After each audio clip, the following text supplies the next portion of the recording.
নমস্কার বন্ধুরা, রাজকন্যা রান্নাঘরে আপনাদের সবাইকে স্বাগত। আজকে আমি একটি সম্পূর্ণ নিরামিষ সুস্বাদু এবং খুবই সহজভাবে বানানো যায় এরকম রেসিপি আপনাদের সঙ্গে শেয়ার করব। সেটা হচ্ছে আলু পনিরের ডালনা। আলু পনিরের ডালনা বানানোর জন্য এখানে আমি 500 গ্রাম পনির নিয়েছি আর এই যে কিছু দেশি আলু নিয়েছি। এই দেশি আলু আর পনির দিয়ে আলু পনিরের ডালনা বানাবো। আপনারা শুরু থেকে শেষ অবধি ভিডিওটি দেখতে থাকুন, আশা করি আপনাদের ভালো লাগবে। পনিরগুলো আগে আমি চৌকো চৌকো করে কেটে নেব।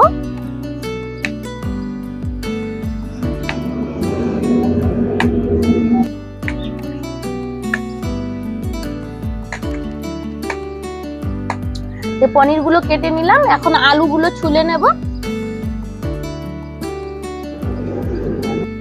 এখানে আলুগুলো আমি কাঁচা অবস্থায় খোসা ছাড়িয়ে নিচ্ছি, আপনারা চাইলে সেদ্ধ করেও খোসা ছাড়িয়ে নিতে পারেন। এগুলো হলো দেশি আলু, তো এই আলুগুলো এরকম সাইজেরই হয়, এর থেকে বেশি বড় হয় না। আলুটা খেতে কিন্তু খুবই ভালো লাগে। এই আলুর দম, ভাজা, মাছের ঝোল, ডিমের ঝোল সবকিছুর সঙ্গে ভালো লাগে খেতে। আলুগুলো আমি ছুলে নিয়েছি, এখন কিছু মশলা করে নেব। 1 চামচ জিরে, আদা আর কাঁচা পাকা লঙ্কা একসঙ্গে বেটে নেব।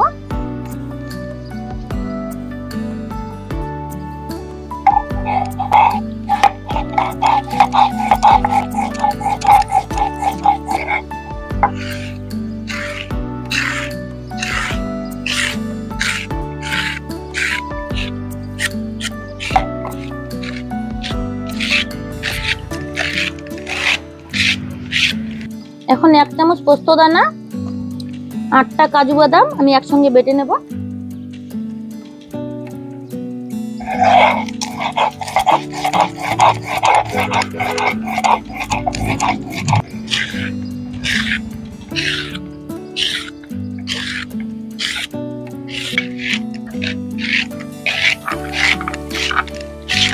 এখন কিছু কিশমিশ আমি বেটে নেব।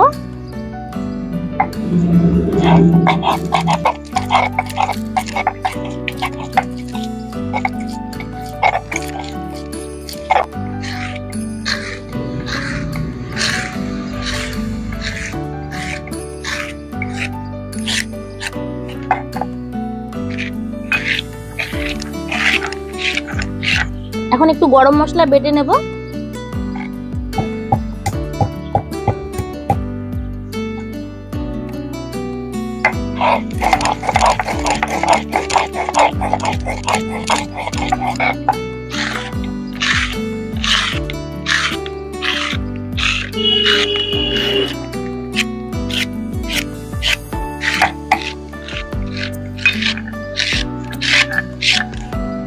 এখন এখানে 2টো মিডিয়াম সাইজের টমেটো আমি কেটে রেখেছি, বেটে নেব।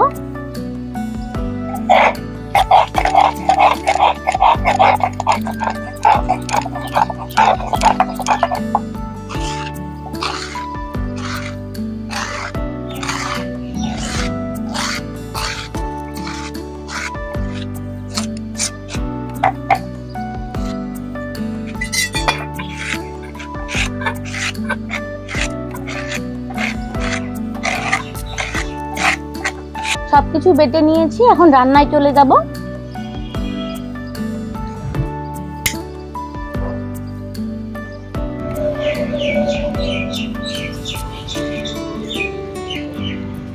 এখন পনিরগুলো ভেজে নেব, তো তার জন্য কড়াইয়ে দিয়ে দিচ্ছি সাদা তেল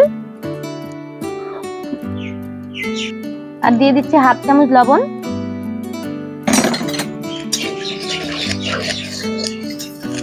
এখন পনিরগুলো দিয়ে দিচ্ছি।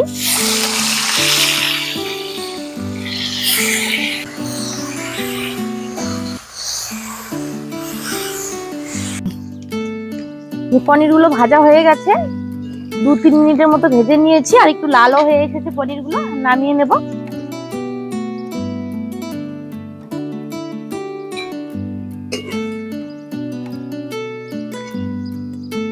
পনির ভাজা তেলেই এখন আলুগুলো ভেজে নেব।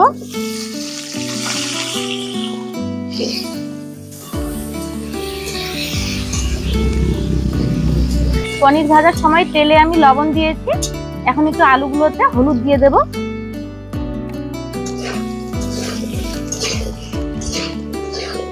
আলুগুলো ভাজা হয়ে গেছে, নামিয়ে নেব।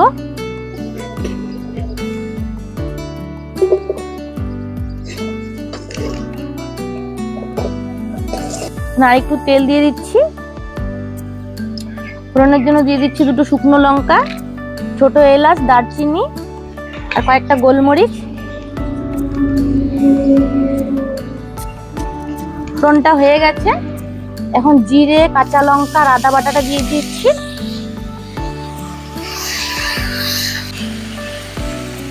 এখন টমেটো বাটাটা দিয়ে দিচ্ছি। মশলাগুলো থেকে তেল ছেড়ে দিয়েছে, এখন এতে আমি একটু জল দিয়ে দিব। এখন এতে আমি দিয়ে দিচ্ছি 1/2 চামচ লাল লঙ্কার গুঁড়ো, এটা কালারের জন্য দিচ্ছি। আর 1/2 চামচ দিয়ে দিচ্ছি হলুদ গুঁড়ো, আর 1/2 চামচ দিয়ে দিচ্ছি ধনে গুঁড়ো। মশলাগুলোকে এখন ভালোভাবে কষিয়ে নেব।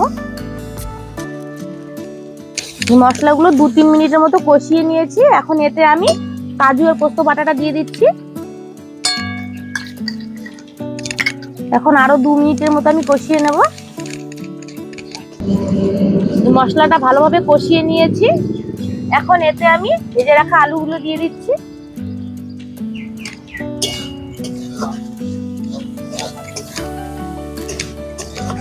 এখন এতে আমি একটু জল দিয়ে দেব, পনির ভেজানো জলটাই দিয়ে দিচ্ছি।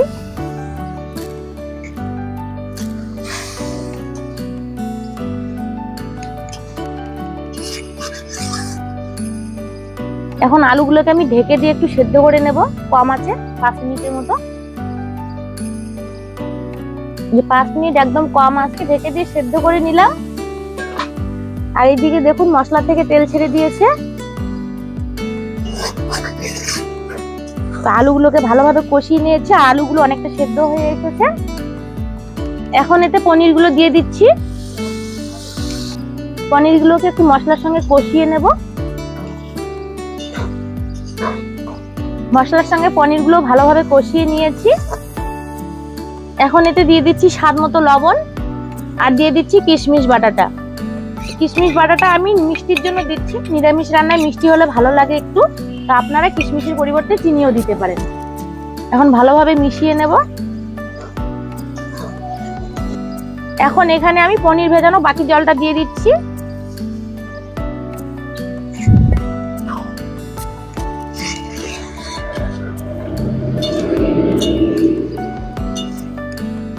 এখন 5 মিনিটের মতো ঢেকে দিয়ে রান্না করে নেব।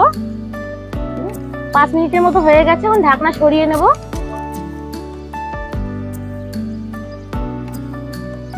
যে আলুগুলো একদম সেদ্ধ হয়ে গেছে। গ্রেভিটা আমি আরেকটু শুকিয়ে নেব, আপনারা যেরকম গ্রেভি খাবেন সেরকম রাখবেন। তো গ্রেভিটা একটু শুকিয়ে নিয়েছি। তো আলু পনিরের ডালনা একদম তৈরি হয়ে গেছে প্রায়। এখন আমি এতে গরম মশলা দিয়ে দেব, আর 1 চামচ দিয়ে দিচ্ছি ঘি।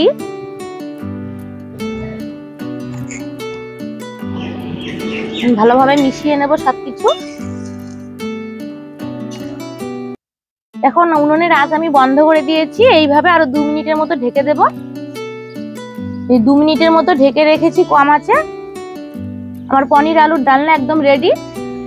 এখন একটা বাটিতে আমি নামিয়ে নিচ্ছি। এরকম পনির আলুর ডালনা রুটি, পরোটা, ফ্রাইড রাইস, পোলাও, সাদা ভাত সবকিছুর সঙ্গে খেতে খুবই ভালো লাগে। আর বানানো খুব সহজ, খুবই সুস্বাদু একটা নিরামিষ পদ।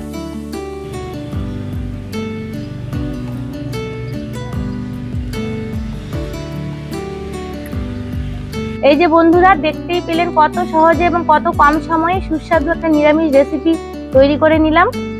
আশা করি আজকের রেসিপিটি আপনাদের ভালো লেগেছে। ভালো লেগে থাকলে ভিডিওটিতে লাইক করে দেবেন, শেয়ার করে দেবেন।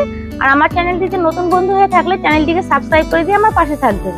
ভিডিওটি এখানে শেষ করছি। সবাই ভালো থাকবেন। দেখা হচ্ছে পরবর্তী কোনো রান্নার ভিডিও নিয়ে।